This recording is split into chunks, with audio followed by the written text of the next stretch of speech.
Welcome, everyone. It's so wonderful to meet you all. It's so wonderful to see your faces, those faces that I can see, and to hear your voices. I'm Ben Chandler. I'm the Chief Innovation Officer at Haley & Aldrich. It's a very exciting time here at Haley & Aldrich right now. We've recently set ourselves some very bold 5-year goals to create more value for our clients and society through the diversity of our staff and by being leaders in artificial intelligence and emerging technologies. And this is driving us to reach out to new places, to find the people that we need to be successful into the future. And the outreach that we're doing today, this conversation that we're going to have with you, is all part of that ongoing effort to engage with community colleges, to reach out to people with diverse backgrounds, to interest you and bring you into an organization like ours, because we think that is going to be key to our survival. So thank you very much for showing up and being engaged. Believe it or not, I too started my higher education at a community college. And through that journey, I did internships that not only helped me learn about the industry that I ultimately went into, which was the field of geotechnical and environmental engineering, but it also gave me life experiences that have shaped who I am today. So I truly believe in this partnership between education and in particular community colleges with industry and with companies like ours, building that pipeline and us working together to figure out how we can get more people from diverse backgrounds into careers in our industry. So with that, please enjoy the presentations that you hear from our staffs. I hope they will, from our staff today, I hope they will inspire you. And please don't forget to ask lots of questions when we get to that point. We're going to be having breakout sessions. Pick our brains, ask lots of questions. That is how I've learned through inquiry how to get the most out of these types of events and how to figure out what I need to do with my career. So I encourage you to do that. And once again, thanks for being part of the event. And I think now I'll hand it over to somebody from Haley & Aldrich, to Calvin. Yep. Thank you, Ben. I'm going to share my screen now.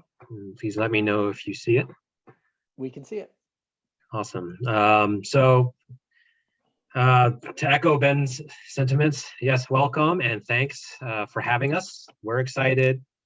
We want to help. We want to be, I'm from the Boston office, and I've been doing some other local community college stuff on this side of Mass or United States as well. And so it's really near and dear to all of us to really better ourselves, better our company and those the communities that we're serving. And so we'll get into anything and everything, but just know that in this limited time window, this is more of an introduction. I think this is a kind of a it's to build our relationship with you. And again, feel free to use the chat, ask questions. We'll try to man the chat and reply in the chat. We do have a limited amount of time and we'll try to squeeze in as much as possible. So just really quickly to go over our agenda, Ben just kind of went over the why, right? And here's a rough agenda of the who, what, and where. And then, just give you guys an introduction of what it is that what we do and what we're here for and where are we, where is our company, and the how will come maybe during agendas 4 and 5. The part I'm most excited about is the panel discussions. Ben mentioned the breakout sessions, right, where we can really start to engage, have some good conversations hopefully, and really just we want this to be about you and what you want to know, and just know that again, this is not a one and done type of thing. This is just an introduction of who we are, and we'll hopefully get more and more involved as we get down the road. Speaking of road, so the rules of the road, again, I encourage you to show your faces if you can. It helps us feel like we're not just having a conversation with a wall. Use the chat during the presentation portion, which will be, call it agenda items, call it 1 through 3. And we will answer it in the chat as best we can, those that are not presenting from HNA at that time. Use the chat and hand raising function also to begin the breakout session, just to organize the chaos a little bit, to initiate it. But then feel free at that point, we should be all unmuting ourselves and having some good conversations at that point. And then at the very end, after that, one of our staff will go over some career networking advice and some closing remarks. So at the very first onset, just to make sure no one has fallen asleep yet, we'd like to do a first poll here. It should have flashed up on your screen just to kind of get used to the mechanics. We're going to probably introduce another poll or so later. So we want to know who you are. Who are we talking to? Are you a first year, or second year, or third plus? Which course or program or school do you hail from? And to wrap it up at the bottom, do you know what civil engineering is? And have you seen a plan drawing before, like AutoCAD or just a hard copy? We'll give that about a minute or so. Answers are rolling in, so we'll wait a little bit longer here. Yep. Everybody.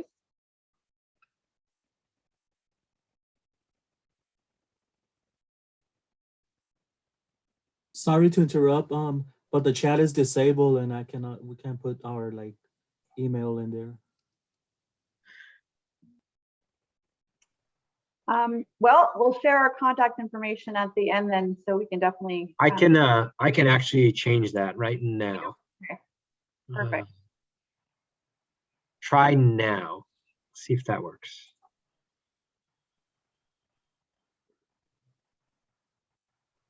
So not working still?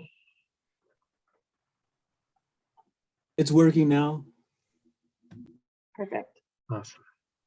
Look at all the power I'm wielding. This is awesome. Well, I'm going to wrap up the polling. It looks like we got at least 85% of you voted here. I'm going to share results. It looks like about 83% are in your first year at City College, and like every category is marked, but Puente and Mesa, or not Mesa, Mesa and the Career Advising 130 got representation. All over half and half, I guess, have heard of what civil engineering is. So we'll learn more about that. And then a majority have not seen plan drawings. So we'll talk more about that. So I'm going to stop sharing results. If you want the box off your screen, you just have to hit the X, and that should remove it from your viewing. Great, thanks. So that's good to know. We'll take that and kind of calibrate our vernacular, how we are presenting some of this information. So thank you for participating. So let's move on to our team of speakers and panelists today. We'll each spend about a minute just to introduce ourselves, and I'll kick things off. My name is Kelvin. I'm a senior project manager at Haley & Aldrich. I'm a geotechnical engineer, which is a subdiscipline of civil engineering. And I'm from the Boston office. I graduated from UMass Amherst a little ways back, and just some of the things that I like about my job. We get to work on really cool, challenging projects. This is a photo of the Boston skyline, and this is one of my projects here. It's building a skyscraper in a very, very difficult place to build when you're surrounded by all this existing infrastructure and city, and you find things in the ground because it's really challenging to build in port cities, and you find all sorts of things from, this is from the 1700s or 1800s. It's an intact cobblestone roadway, and it certainly makes it harder to build when these things are in the way. This is an old granite block seawall from, I think, 1905, and so when you're working on places that have just built on top of themselves, it gets really challenging, and that's just kind of the man-placed stuff. Forget about what, we're talking about geology later. We'll have some slides to go over it, but we're doing a lot of difficult things. We're really busy, and it's actually very rewarding. It's as equally challenging. And so I'll move it over to Nikki. Nikki, are you there? Thank you, Kelvin. Hello, everyone. My name is Nikki Akbaria. I'm assistant project manager at Haley and Aldrich. Since I just recently joined HNA, I don't have much exciting project as Kelvin, but I have a bachelor's degree in civil engineering from Iran and a master's degree in geotech and pavement engineering from UT Texas. I started my career as a structural engineer and then switched to geotechnical engineer in graduate school. So with that, I've been only working at geotech industry for over 6 years now. And these pictures are one of my proudest projects that I had the privilege to work on. This right at the top is the bottom of the control tower at the new midfield satellite concourse terminal at LAX airport, and the below picture is about 60 feet deep excavation that I've been doing the inspection for. So you certainly will get to do a lot exciting project, and when you look back, you'll be definitely proud of whatever you've done throughout your career. So with that, I'll just hand it over to you, Dukari, my friend. It's your turn. Okay. So hello, everyone. My name is Dukari Mccoy. I have a bachelor's in electrical and computer engineering, and I just graduated from University of Southern California with my master's of science in neuroscience. And so I've just been working with Haley and Aldrich for 5 months now. And what I'm contributing to integrating big data into corporate construction and environmental engineering. And so I'm working to build the brains that's going to be behind many of the business sectors at Haley and Aldrich, where different salespeople, different geotechnical engineers, other types of engineers like environmental engineers, and even just the business administrative folks can access data in a rapid fashion to generate insights and eventually leverage how we build communities and where we build communities. Thanks, Kari. Colleen, are you there? Yeah, hi, thanks, Kelvin, and thanks everybody for attending today. My name's Colleen. I'm a program manager and environmental geologist. I'm focused on studying and cleaning up chemicals that have spilled into soil and groundwater and solving interesting and complex environmental challenges for our clients using science and engineering. I started my college education here in my hometown of San Diego at Miracosta and Palomar colleges. These schools provided a great atmosphere for me to explore different academic and career paths, just as you are, most of you in your first year in community college. And it was at MCCC where I took my first courses in geology and environmental science, and really helped me to develop a passion for wanting to make a difference in creating a clean world for our future generations. I then transferred to UC Berkeley, where I earned a bachelor's in geology and then master's of science back here in San Diego at San Diego State University. And before joining HNA, I was actually a lecturer of Earth System Science to Hispanic scholarship students at SDSU's Calexico Satellite Campus. I've now been here at Haley and Aldrich for going on 17 years. I primarily work in the aerospace industry. I've done a lot of work at airports, and which includes driving around and watching out for airplanes. So you can see in the pictures here on the slide, at the very bottom, that's our work truck parked next to a United Airlines airplane at LAX, and the Dodgers baseball team was just about to get on that plane and go off to play a game. In the upper right, there's a picture of a drilling rig at Palm Springs Airport. It's a project that we did last summer. We were investigating those forever chemicals that you hear about in the news. And in the upper left, you see a picture of me with the Space Shuttle Endeavour. And so this is a little bit it's a little bit of an extraordinary project. In 2012, I get to work with NASA and supported their effort to bring the Space Shuttle Endeavour to the California Science Center. And the reason I was involved is because we were operating a large fuel remediation system where the space shuttle is being stored, and they needed our expertise for the weight load on the concrete, for understanding that, and also for the piping and the well vaults that it was parked on top of. So those were all some cool projects that I got to work on. I really love the outdoor aspects of my job. I love working in the field, finding fossils in drill borings, and being in interesting places like airports. I now mostly work from home. So that's something you can look forward to later in your career if you were to get into this field. And that works well for me now because of pandemic, and I have 2 younger children. But I appreciate that our work is really not repetitive. It's not 9 to 5, and we get to continuously reinvent ourselves. Haley and Aldrich really considers ourselves a living company, which means we're focused on continual professional development of our staff, no matter what our personal work situation is, and that offers a lot of flexibility. And with that, I'll hand it over to you, Jenny. Thank you. So I'm Jenny Ludwig. I'm not in the sciences or an engineer or geologist, but I've been working around them probably for about the last 17 years. And my passion is connecting with students at high school, community college, university level, talking with them, hopefully finding great fits for my own company, but if not, career coaching them to find careers that they love to do. So that's what I've done a lot of. I'm newer here at H&A. I've been here about a year and a half. I also started my career at community college. Didn't know what I wanted to do. Like I said, I took a sociology class, love working with people. I've always been the new kid on the block, moved 27 times before I was in kindergarten.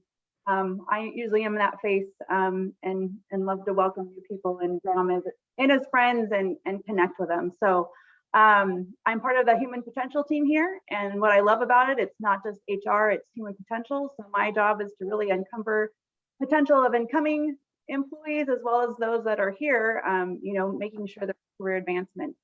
And so I'm happy to chat with you, and I will be at the end of the presentation, just giving some tips and tricks. Again, this is not the first time, hopefully, you see me or our company here on your campuses. We really want to build relationships, use us as resources. If something's not open now, help us get you to where you want to be and reach out. And so I'm happy to kind of make connection and looking forward to the future. So I'm going to pass it over to Dave, but Dave Miramontes actually got called out into the field, which was unfortunate. I helped hire Dave probably a few months after I had gotten to H&A. He is an environmental scientist out of our San Diego office, doing a lot of field work. But in this field of consulting, clients do come first, and unfortunately he had to do some field sampling out in the field. But hopefully you get to meet him on another session because he's got a lot of great insight and experience that he wanted to share with you guys today. And there'll be some slides along in the presentation of kind of what he does in the field, which is really the stuff that builds your foundation in this industry. So with that, I'll hand it back over to Kelvin so you can learn a little bit more about H&A. Thanks, Jenny. Thanks, everyone. Quick time check. It's 2:29. We will probably shorten this section a smidge and try to cram it all in there to make sure we have time to all talk as a group, just as a heads up. So the what and the where. We've heard all these terms that that we've been saying about engineering, civil engineering, geology, environmental scientists, environmental engineering. We'll try to get into what H&A is specifically, and even if it doesn't map to what you're interested in, I don't think that it's futile. I think we can still help you with whatever it is you're passionate about. But here's generally where our locations are. Our offices are all over the map, but mainly is focused kind of on coastlines or in port cities, as I was talking about. That's where a lot of the challenging work is, because it's not good ground in a lot of these areas. It's a lot of soft ground, and it's not just pavement and grass. There's a lot of other interesting things waiting for you down there. And it does matter where you work. So when it comes to this field, so just giving you that spread here of the different offices, even in Hawaii. Just another quick stats page of, how many projects we're working on any given time, or, where we are. We're 700 plus, and we're privately held, which means we're not a publicly traded company, and we're in very much control of our own destiny. We can, if you've not heard of a chief innovation officer, or if you've not heard of a chief learning development officer, oops, sorry, I got excited there. The fact that we can control our own destiny really makes it so that we do what our group wants to do, and the financial pressures or the other pressures from outside investors is not on us. Normally we have a safety moment with all of our presentations. Safety is something that is kind of near and dear to our company, and the obvious one right now is COVID. It's obviously on our minds now. We're working from home, we're getting vaccinated and trying to transition back to the office and see what makes sense from a work-life balance perspective, for sure, during these times. But the other thing that we're also focused on is, it's called many names, corporate social responsibility. There's slightly different definitions. ESG are some of our tenets that we're, I'm proud to say we had, before the pandemic, before all this kind of unrest in the summer, we already had, motion, things in motion to really kind of be a more diverse culture, to really bring your whole self to work, and to really commit a better experience to our staff. And I'm proud to be part of a company that, I know that it's not a trend or something, or some metric that we're trying to fill. It's something, it's coming from a good place, and I think that genuine kindness is something that I'm really proud of. But Colleen can talk about it later, but there's also, environmental stewardship, right? How are we, bettering ourselves? How are our clients bettering themselves when it comes to being responsible from our own contributions to the environment, excuse me. So just really quickly, there's a lot of words here, but the main focus is that we are a civil and environmental engineering firm. We're a consulting firm. We help other people build stuff, or we help other people clean up stuff, or remediate, or get through some of their problems when it comes to the built environment, as well as the natural environment. And kind of one of the most paramount things is really the protection, or to hold key, is the lives, safety, and welfare of the general public. So we, in these fields, in these professions, we are trying to better our society, and keeping in mind the life safety of those around us. And civil environmental engineering, just really quickly, is broken up into 4 different kind of categories. These 2 are kind of lumped together.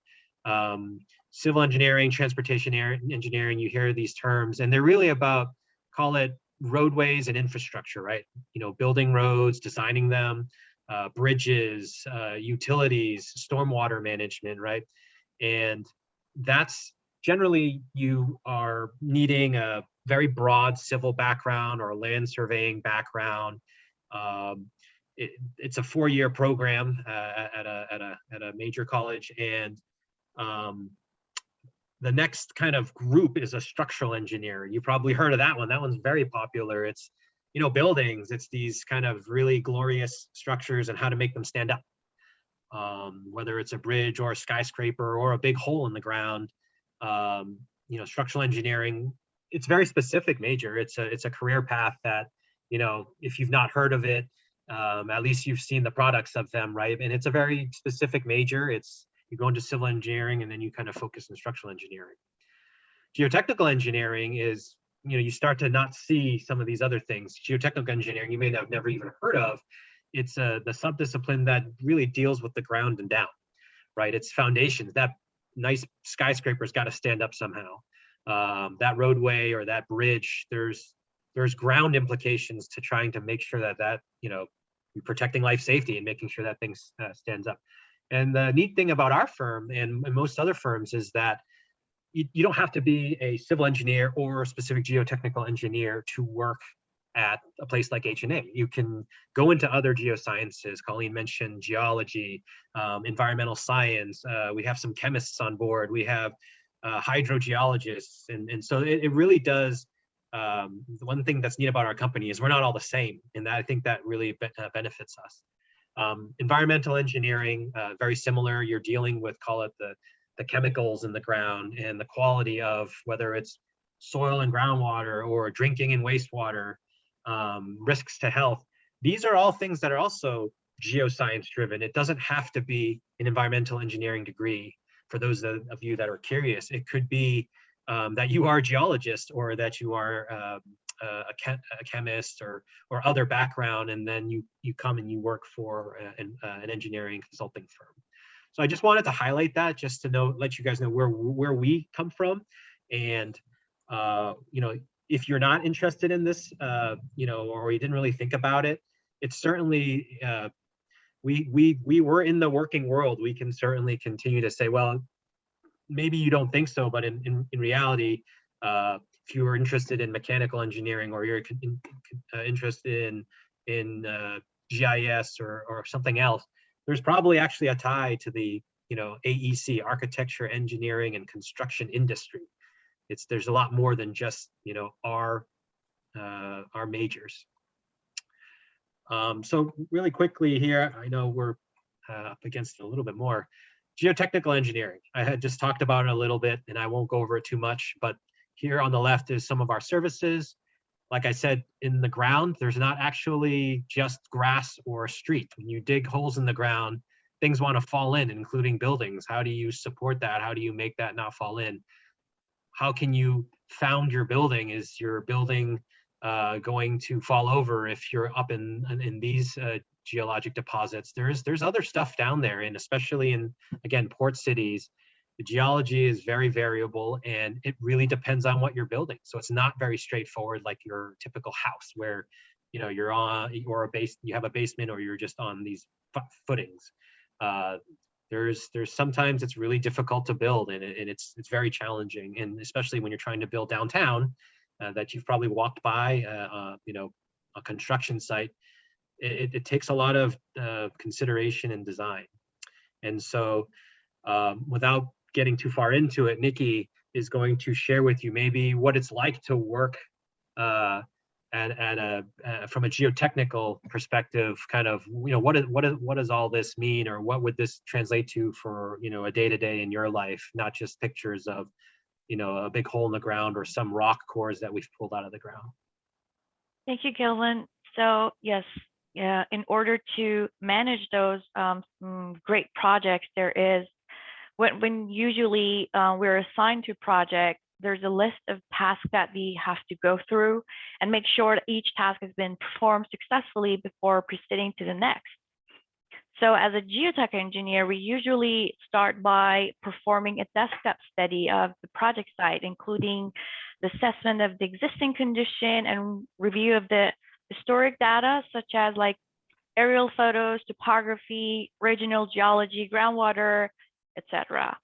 And only after getting some preview about the project site, then we actually set foot at the site, and may even collect some soil or rock samples, either by hand augering methods or variety of robust drilling methods. After collecting those soil samples, we usually run a series of laboratory testing on those in order to get the soil's engineering parameters.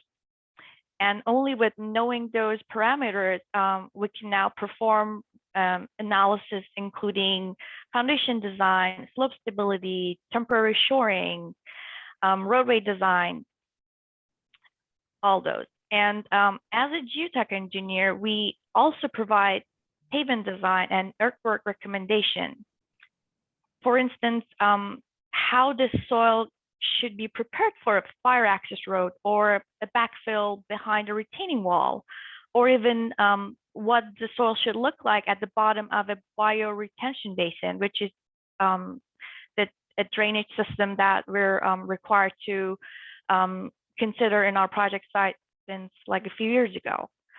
And also, we finally, to make sure that our design and recommendations are followed correctly, We provide inspection services, including construction observation. This can be observation during installation of foundation elements like piles and piers, or pile load testing, just to see if that pile can actually bear the load that we're designing for, or even watching the excavation or fill placement and compaction testing. These are all stuff that we do as a junior staff level and then work our way up.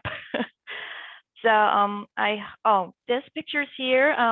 This is an interesting project down in San Diego. You can see the Tijuana borders at the upper left. So this is actually an environmental project that has a lot of geotechnical aspects to it. This is a natural habitat restoration project. This site is a decommissioned quarry, so they're not using it anymore, but the site has been destroyed, and we are planning to restore it to the natural ground or natural condition as it was, to prevent the severe erosion that you can see on the upper right picture. So for that, we're just dredging some sediments from Tijuana River, and we're just reusing those sediments and then replace it at the eroded sloping surfaces. So with that, this lower left picture shows a drawing, which is the existing slope surfaces that we're going to backfill, and this colorful one is the actual slope stability that we perform, just to make sure that the fill that we are placing on this existing ground will not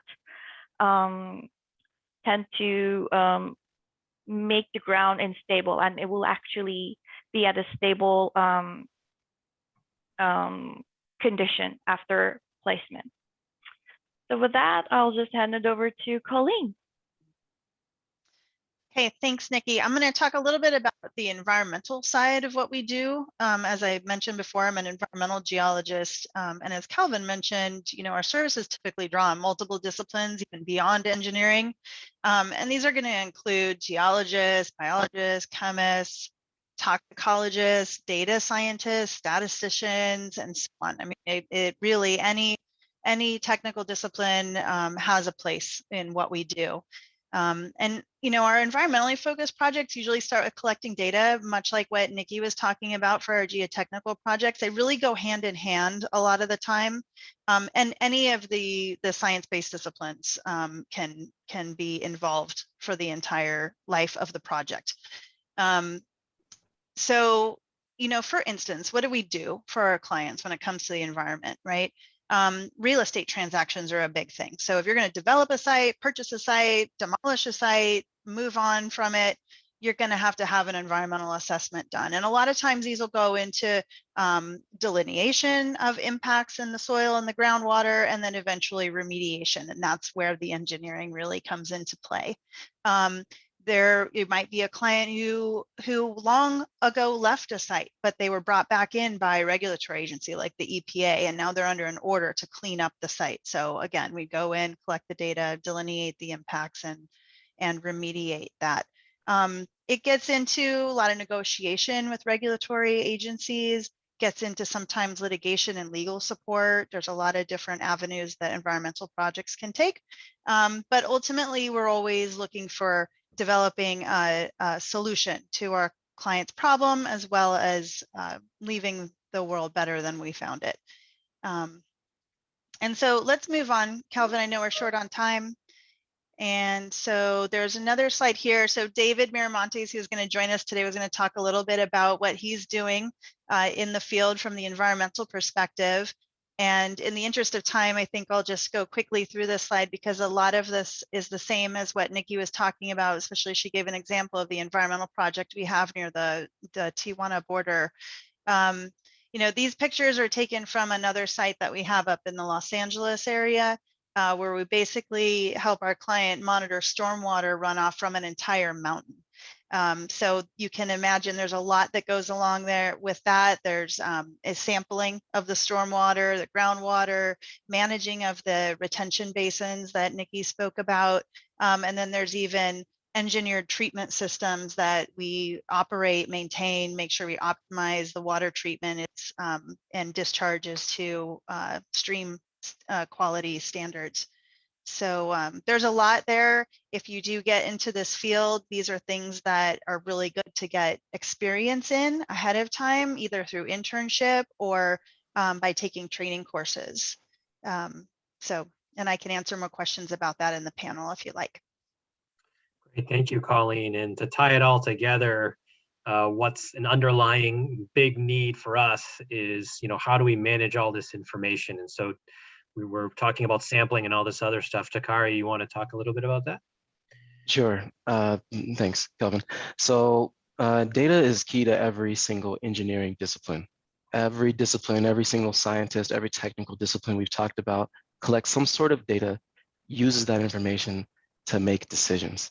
And so part of what I'm doing at Halle and Aldrich is working on collecting all the data from these different data silos from within the different disciplines and integrating them into a cloud-based solution. And so as an electrical engineer, I understand how important data is and how that data can be transmitted and then redistributed back into the hands of the consultants and the other experts that we have. And so again, that's primarily what we're working towards. We're working towards architecting a cloud-based solution so that we can access our data, as I mentioned before, from within the different engineering disciplines, but as well across the different business sectors. Can we go to the next slide? And so data comes in a variety of different formats. One of the software we use to integrate data into reports is called the Geographical Information Systems. It's called GIS. And what you see here is a plot of a port.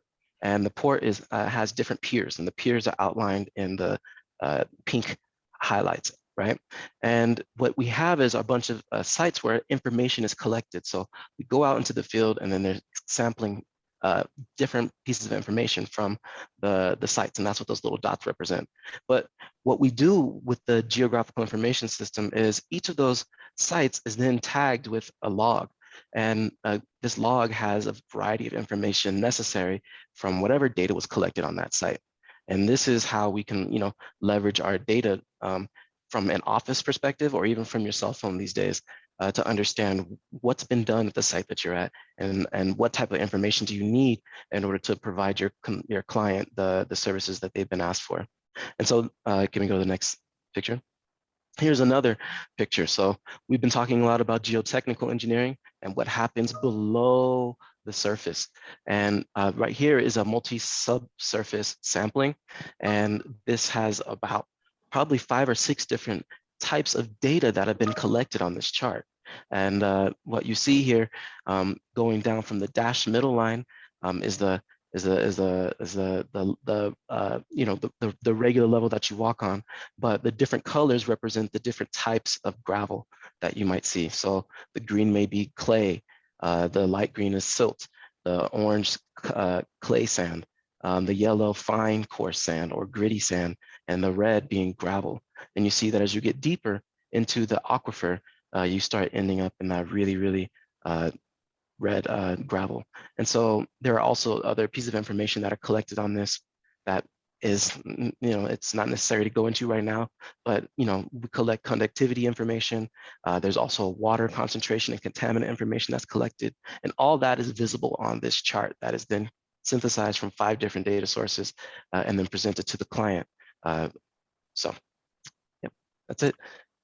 Great, Dukari, thank you. And again, as you have questions or if you think of something, just throw them in the chat. I know we just threw a lot of information at you and we're actually behind, squeezing a lot in. So right now, instead of maybe 30 minutes, just to do a time check, we probably have about 25 minutes left. So Jenny, do you think maybe a 20-minute session might be warranted? Yep, I did fix the time on that. I did want to run a poll real fast just to kind of wake you guys up and kind of help kind of with the questions for that next part of what you want to hear more about, I guess. So I'm going to roll poll number 2, launching that right now. There's 4 options, right? If you want to hear more about our, want to talk about shared experiences and more about how we got to where we are and our journey, right? Or, what will you be working on as you get in a firm like ours, important classes, or how to build resumes and network and that kind of thing. So at this point, I just want to really encourage everybody that's still on the call to please turn on your cameras and engage during the session. This next session is for you. So we have all been through the college process. We've been in community colleges or other universities, but it's your opportunity to get whatever information you can to help you get where you want to go. So if you're not on camera, again, please encourage you to get on camera, to be engaged, because this session is just for you guys. Yep. And any question can be asked. This might get us started, as an icebreaker of what we can start with. So about half of us have voted. I don't know if anyone has a say, but I'll give you a few more seconds here.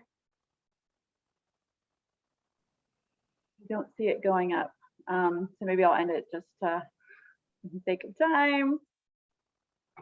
So it looks like most want to learn just kind of career tips or resume building, that kind of thing, and then maybe shared experiences. So I'll go ahead and stop sharing these results. And I'm going to open all rooms now. So you should be automatically put into a room. So it will be Ben and Dukari, Colleen and Nikki, and Kelvin and myself. And then when the 20 minutes is up, we'll go back into the main room to kind of finish out for some final information on careers. As they say, there's never enough time, ever. But if the HNA staff and team can drop their emails in the chat, I know a lot of students have pressing questions. And I wanted to let you know that there's scholarship opportunities, other opportunities that will definitely connect. It's not the first time. I mean, it's not the last time, it's the first time that we'll connect. We're gonna have another session hopefully in the summer. So definitely, share your email contact information. But Sasha, Ben, Jenny, back to you. Thanks, Dr. Bull. I think I caught the end of that. You're cutting out a little bit, but Jenny will just kind of wrap us up in a super abridged version because we really only have about 3 minutes left. Yeah.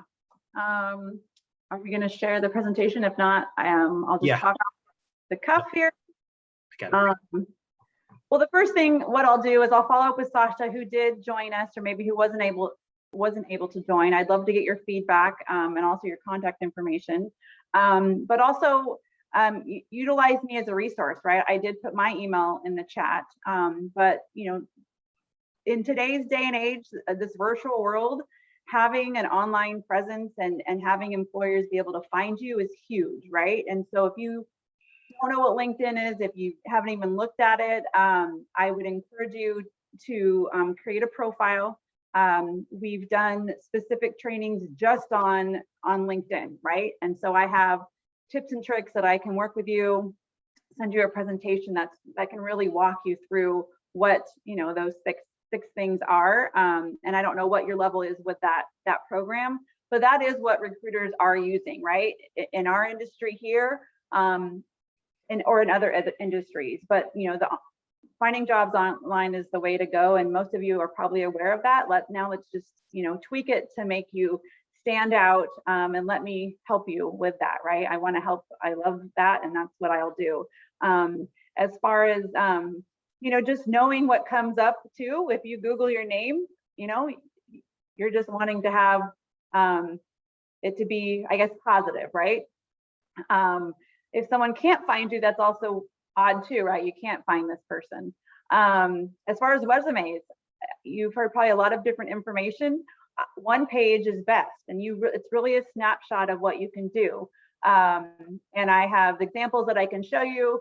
You can give me your resume. I can take a look and kind of help kind of gear it, because you want that keywords and stuff to stand out with whatever job that you might be applying for.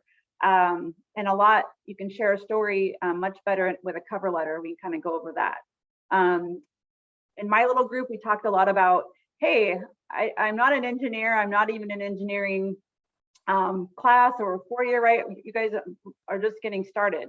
So the value of this industry, kind of knowing the ecosystem of this industry, And if it's not engineering that you're interested, there's other subsectors that, or that we partner with, right? Or sub-consultants that can still get you that foundational knowledge. And those are more foundational jobs that if we don't have a ton and we can't offer, 30 field jobs to this group, we know the connections and names, or, can give you tips and tricks on more trade-oriented career paths still within this ecosystem industry, or let's say you're an accounting or an English major, how you can get into a private company like this, which is great, if that's what you're interested versus working for the government or some other company out there.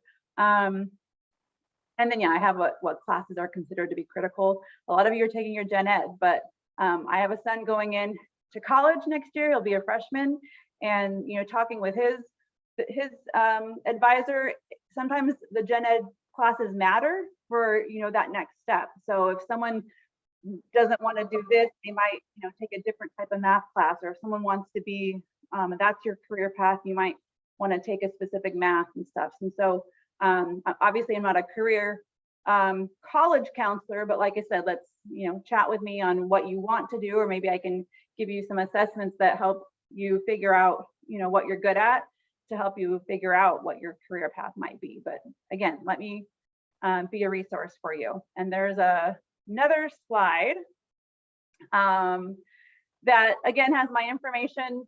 Check us out on the website, see what is open, see kind of what those requirements are, and that kind of helps you figure out, for that career path. And if you don't see something you like, we definitely have college, an engineer/college resume drop that you can still drop your resume to. And if you don't have a resume yet that you want to send out, link with me, link with others. We can do kind of a follow-up email after this that gives you everyone that was on this call today that can kind of help you. And again, this is not the first time or last time that you'll see H&A. We're building a relationship, and we work with Dr. Pasha and others, and we're excited to continue the relationship. So the next presentation could be even more specific. This was just a brief overview. So we appreciate everybody's time, and I don't know if you have any final questions, you can drop them in the chat, or like I said, feel free to contact us.